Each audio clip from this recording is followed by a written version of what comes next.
నమస్కారం SVN news కి స్వాగతం. జగిత్యాల జిల్లాలోని ఇబ్రహీంపట్నం, మల్లాపూర్ పోలీస్ స్టేషన్ల పరిధిలో గల గండి హనుమన్లు, ఓబ్లాపూర్ చెక్ పోస్టులను అదనపు ఎస్పీ వినోద్ కుమార్ ఆకస్మికంగా తనిఖీ చేశారు.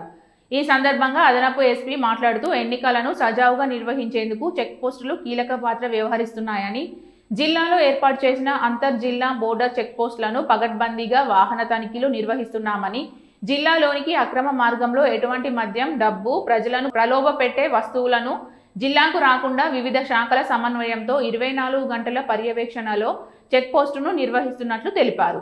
అనంతరం వాహన తనిఖీలు చేసిన వాహన నమోదు చేసిన రిజిస్టర్ను పరిశీలించడంతో పాటు ప్రత్యక్షంగా పోలీస్ సిబ్బంది వాహనాలు తనిఖీలు చేస్తున్న తీరును క్షేత్రస్థాయిలో పరిశీలించారు. తనిఖీల సమయంలో సిబ్బంది అప్రమత్తంగా వ్యవహరించడంతో పాటు వాహనాలను క్షుణ్ణంగా తనిఖీలు చేయాలని సిబ్బందికి సూచించారు.